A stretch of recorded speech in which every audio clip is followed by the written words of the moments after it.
Well, I'm joined now by the intelligence and foreign policy analyst Kamran Bokhari. He's also an author on Islam and a director at the Center for Global Policy think tank. Kamran, thank you for joining us. What an extraordinary situation this is. I'm sure you'll agree. A renegade army approaching the capital where the United Nations and internationally respected government is sitting. How on earth has this been allowed to flare up? Well, nobody needs to allow it to flare up, John. The problem is that it's a free-for-all in Libya, has been. The actors keep changing.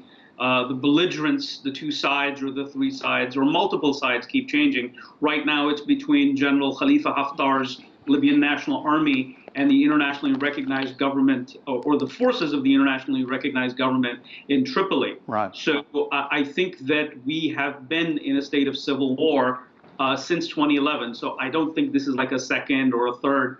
I see this as one continuing civil war. But do you agree with me that Libya is, at one and the same time, a strategically important country, but massively forgotten by most of the world? And we have to remember that this advance on the airport in Tripoli was made within the past 24 hours when the UN Secretary General, no less, was actually in the region. I mean, that's extraordinary.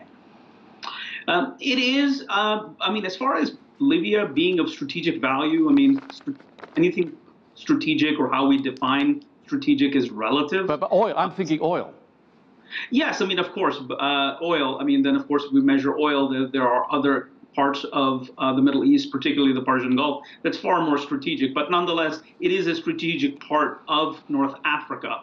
And yes, General Haftar and his forces realized that, there isn't much attention being paid to the country by international forces. The United Nations is near here or there from his point of view. Therefore, he's going to take as many chances as possible. He's got powerful supporters in Saudi Arabia, the United Arab Emirates, and neighboring Egypt. Yes. So he's making a run for it, if he can succeed.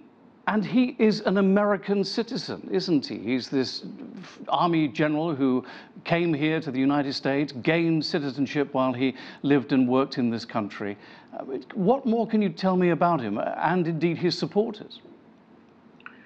I mean, in a situation where you have dozens and dozens of militia leaders all competing for power, General Haftar is unique. As you say, he spent a great deal of time in the United States. That gave him leverage. He is seen and respected by certain quarters internationally, both in the region and in the West. So he's making use of that and saying, look, I'm not the co-equal of every other militia leader. Right. He doesn't even consider himself as the co-equal of the head of the internationally recognized government. Okay. So I think his status is what is driving him. Okay, so Kamran, can you just quickly give us an answer to end this interview? What do you think is a possible solution? And is it clear to you that this man actually wants to go into Tripoli and take over the capital as he's presently saying he does? Do you think that he really means that? I think he does.